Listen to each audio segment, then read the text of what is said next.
Welcome to the Emmaus Table. This is the INKWELL. This week's article is part 2 of Paul's Anguish and the Heart of God by Paulo Maranatha. Thanks for listening, and if you're interested in browsing the footnotes and seeing more articles, make sure to check out the emmaustable.world for more. The Gentiles and the Salvation of Israel. In Romans 10, Paul unfolds God's mysterious plan. The salvation of the Gentiles is not an end in itself, but a vital step in bringing Israel to salvation. From this chapter, we understand Israel's greatest need, salvation. Brothers, my heart's desire and prayer to God for them is that they may be saved. We see it in Romans. Paul emphasizes that salvation is wholly and exclusively the work of God's grace, so astonishing and undeserved, freely extended to all who believe. This grace has now reached beyond Israel and to the nations. For Scripture says, everyone who believes in him will not be put to shame, for there is no distinction between Jew and Greek, for the same Lord is Lord of all, bestowing his riches on all who call on him. For everyone who calls on the name of the Lord will be saved. Here Paul echoes the words of the prophet Joel. And it shall come to pass that everyone who calls on the name of the Lord shall be saved. For in Mount Zion and in Jerusalem there shall be those who escape, as the Lord has said, and among the survivors shall be those whom the Lord calls. Joel spoke of Israel's salvation on the great and terrible day of the Lord. Paul does not reinterpret this prophecy, but widens and expands its scope. Salvation remains Israel's destiny, yet its blessings are now also offered to all who call on the name of the Lord, even Gentiles. So this is the good news to the nations. In verse 15, Paul quotes Isaiah, reminding us that the good news must be preached. In a very Jewish and apostolic fashion, Paul is doing a midrash, quoting one verse to evoke the whole context of the passage.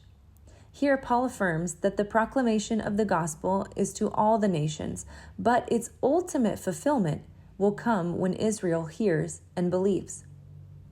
And how are they to preach unless they are sent? As it is written, how beautiful are the feet of those who preach the good news. How beautiful upon the mountains are the feet of him who brings good news, who publishes peace, who brings good news of happiness, who publishes salvation, who says to Zion, your God reigns. Because Israel was scattered among the nations, the task of proclaiming the gospel has largely fallen to the Gentile church. In this sense, the evangelization of the nations is inseparable from the salvation of Israel. Yet history shows a tragedy. Instead of faithfully proclaiming salvation to the Jewish people, the church often persecuted them, leaving behind a legacy of anti-Semitism, one of the darkest stains in Christian history. Still, God's purpose stands. Through the gospel among the nations, Israel will one day be provoked to jealousy and return to the Lord. But I ask, did Israel not understand? First, Moses says, I will make you jealous of those who are not a nation. With a foolish nation I will make you angry. Then Isaiah is so bold as to say, I have not been found by those who did not seek me. I have shown myself to those who did not ask for me. But of Israel, he says, all day long I have held out my hands to a disobedient and contrary people. Jealousy and mercy. Paul explains this mystery by recalling Moses' prophecy. Before his death, Moses foresaw Israel's future idolatry and rebellion. In response, God declared that he would provoke Israel to jealousy by turning to those who were not a nation.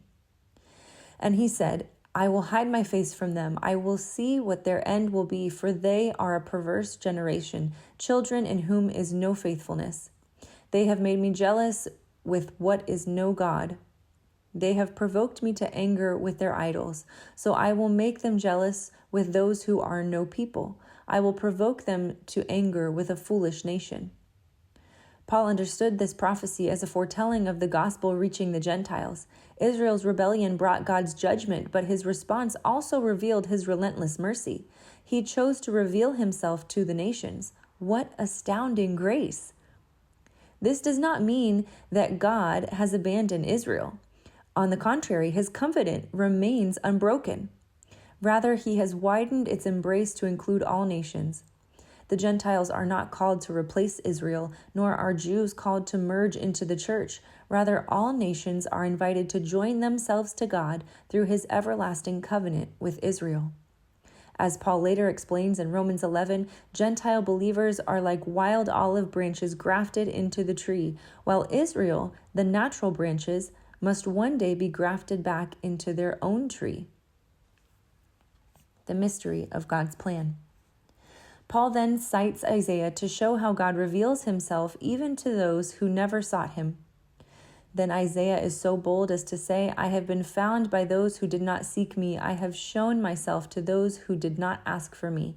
But of Israel, he says, "All day long I have held out my hands to a disobedient and contrary people. I was ready to be sought by those who did not ask for me. I was ready to be found by those who did not seek me. I said, here I am, to a nation that was not called by my name. I spread out my hands all the day to a rebellious people who walk in a way that is not good, following their own devices." Isaiah's closing chapters depict the Messiah as a new and greater Moses, coming to judge the nations and redeem his people. The prophet envisions the Lord's dramatic return, marching through the wilderness, passing Edom and Bozrah, and finally arriving in Jerusalem. Staggered by this vision, Isaiah cries out to God to rend the heavens, bring judgment, and rescue his people. But God's answer is unexpected. He will reveal himself to the Gentiles. Paul interprets this as proof that Israel's rejection opened the door to the nations, and through the witness of the nations, God will again stretch out his hands to Israel. The Gentile church therefore carries the sacred calling of demonstrating God's mercy to the Jewish people, even to those who remain resistant and rebellious. The prophets foresaw both Israel's stumbling and the salvation of the Gentiles, culminating in Israel's restoration. Paul grasped this divine mystery. Jesus will not return until a remnant from every nation is gathered in, and this ingathering of the nations will lead to the salvation of all Israel. Thus, our generation must recover the apostolic vision. Salvation for Jews and Gentiles alike, united in a fervent longing for the return of the King. The salvation extended to the nations does not annul God's promises to Israel. Instead, it magnifies the breathtaking way in which he will fulfill them. God's covenant with Israel and his call to the nations are bound together. One cannot be fulfilled without the other. It is a covenant first given for Israel's restoration. God humbles every nation by calling them to submit to the God of Israel and his Messiah, and he humbles Israel by bringing them back through the testimony of the Gentiles. Therefore, the mission before us is clear. Disciple the nations so that the Gentile church may stir Israel to jealousy. When that happens, the Messianic age will dawn and creation itself will be restored to the beauty of Eden.